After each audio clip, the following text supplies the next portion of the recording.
Yo, we back again. Is this week 7? Lucky number 7 for some, 7, 7, 11. Whole different type of thing. Anyways, another weekly roast, right? Right? The last one wasn't so much more comedy rather than just laying some things out there. But, sometimes that's what you gotta do. This time I think it's gonna be straight up comedic. Alright, where to begin? Let's begin with Stephen A. Smith. I hate to do it because some people have called me Stephen. I differ from Stephen A. in a number of ways. I disagree with him on a number of topics. I do respect the man.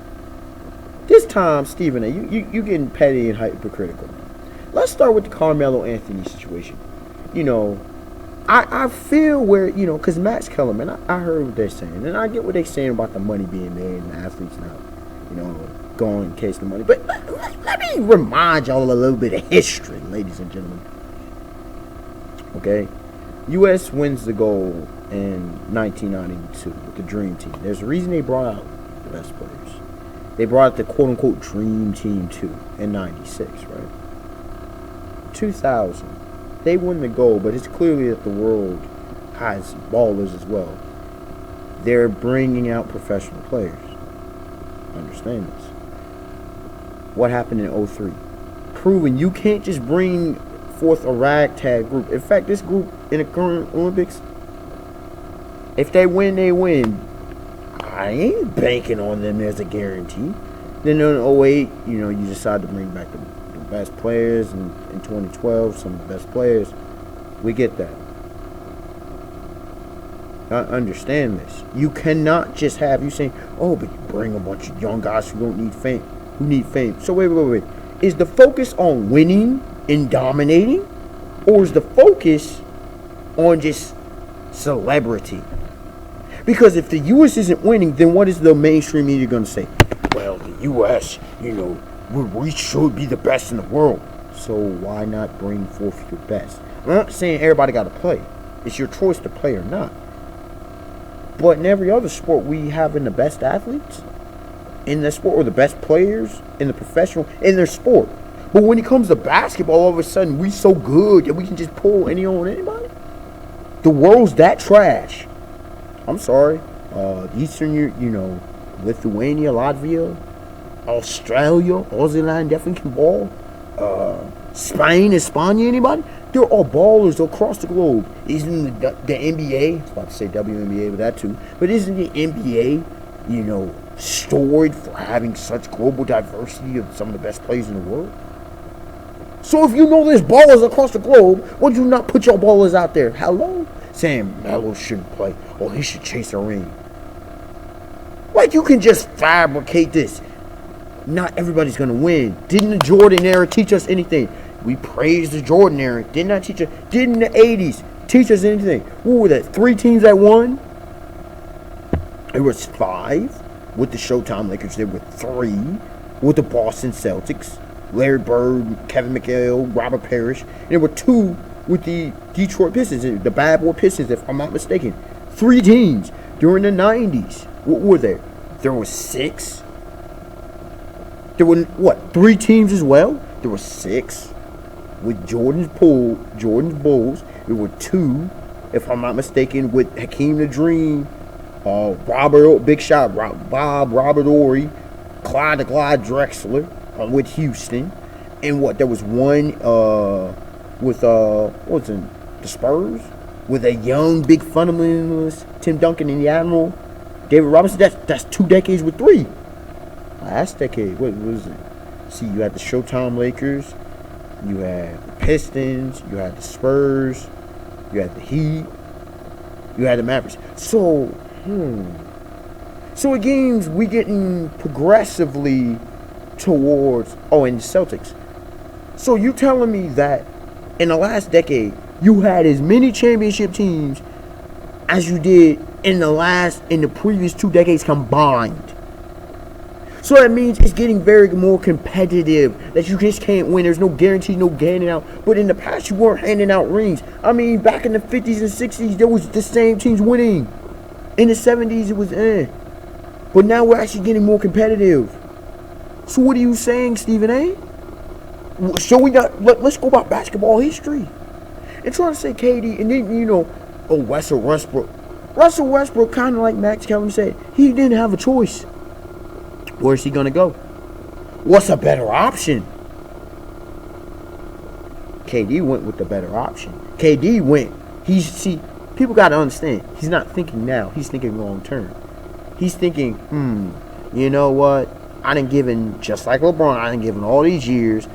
I'm either entering my prime or about to leave in a couple years. What's going to happen? I'm going to have a championship, because that's eluding him. What's going to happen in 3 years? Oh, KD didn't win a ring. He had an opportunity to go to a team and didn't go. Wasn't just a couple years ago people were saying, oh, Melo, he should have left New York. He's chasing the money. You say, well, it's not the same situation. Well, what situation is? OKC's not winning a championship. Not how they construct, not how they're structured.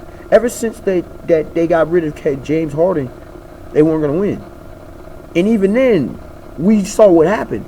They have not been back to the finals. So excuse me for being a bit confused as to how OKC was going to be a championship caliber team anytime soon. Explain this to me. They're a contender, that's all. Golden State is a championship caliber squad. And Golden State didn't win. 7-3 win team did not win. And who they lose to? Someone who's been to 6 straight finals. 6, 7 overall. On some Bill Russell stats. Now, not as effective as Bill Russell, but still, you have to respect that.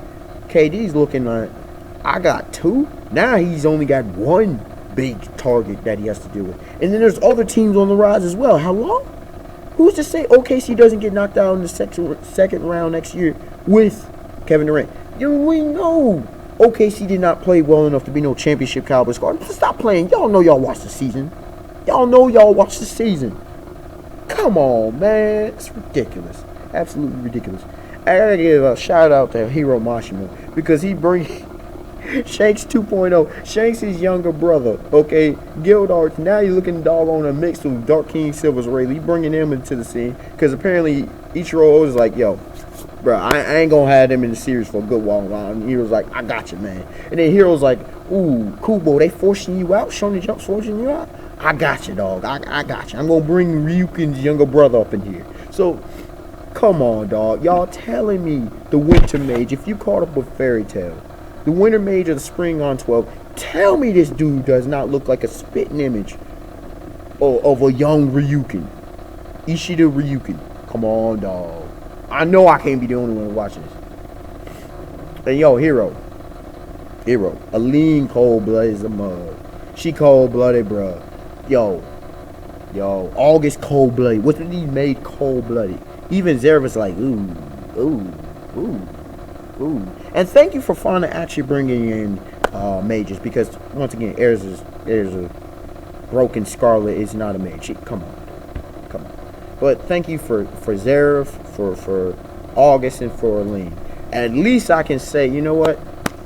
There was some actual magic users in this damn series that's supposed to be based on magic. There were some actual users. And it looks like Ice Mage Homeboy is going to be another one. Thank you. Maybe it's, actual people who actually utilize magic. That's very nice to see in a magic-based series, right? Moving on. Yo, Kubo trolling to the end, baby. Trolling to the end. Making me a fan of him. Like seriously though. Seriously. You can't tell me this man ain't going out like a boss.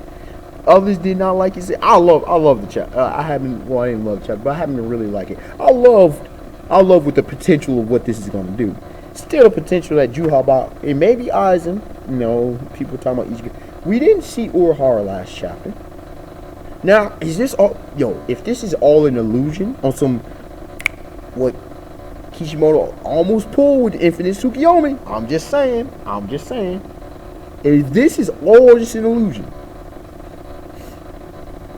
Kubo, I'm gonna have to copy up for that one. If this is all just an illusion, I'm just saying. Now, I know this has been announced about Ichiro Oda and the whole 65% or whatever. 65%, ladies and gentlemen, and I'm bringing this up because I'm hearing some foolishness in regards to bigger number in this current arc, in this very fantasy-esque arc. You know, I keep hearing complaint after complaint after complaint. I don't understand why. Yeah, it might not be your thing. It might not be your preference. You know, you're not forced to like, but not appreciating. I keep hearing, we need threats in One Piece. We need to see Yonko. We see this, and people are still complaining. Where's that? We get action, and they're still complaining. We get fights, and they still I don't understand. Oda with the 65%. That doesn't mean the series is anywhere done. 65%. That means amount of content. That does not translate to the amount of chapters. You can say, well, how can there be so many more chapters? Because percentages, he said the story is 65% done. The story is, if I understand it correctly. Let me put it this way. That's like saying, you know, if let me give a movie Scarface, right? 65% of the movie would have probably been done by the time. Now, I don't know how many hours were left at that moment, but I don't know how much time I'd have to go back. But 65% of the movie was probably done when he took over Frank's empire. Or, not empire, when he took over Frank's, position as a top dog. 65 was probably done then. There was a whole lot more movie. There was a whole lot more with One Piece. We barely met the Yonko. We barely met the 7 Chichibukai. We barely have met the underground bro. There's so much that Oda has just introduced. And understand, once again, this is the largest, most powerful sea, the New World. Whereas I've often said, strong survive, the weak die, get the hell out. So if you honestly think we're anywhere near done, then you must be reading a different story. Again, you people out here reading Two Piece. I don't know what the hell they're in the series for. I don't know what they expect out of Oda. I really don't. At this point, if people leave the series, good riddance, because it makes no sense. It doesn't matter what Oda does. Now, if he gives them what they want, nope. If he doesn't give them what they want, nope. People are just hyped up to see Kaido. And now I'm just hearing once again, like, I don't get it. I really don't understand where people are coming from. It makes no sense. Now, also, people, like, I keep getting hit up with, because I talk about opinions and things of that nature, right? And I don't deal with opinions. A lot of people, well, this about opinions and that, and how can you say that, and how can... Do y'all not know me by now? Do y'all not get how I get down? Saying, well, not everything's about evidence. And I even been told opinions are based on evidence. They can be based on evidence. Really? Okay. Maybe I'm missing something here, but maybe I'm misconstruing what the word an opinion is. But please clarify what in the world you mean by an opinion, because from what I've gathered from how it's used, an opinion can be anything. Anything.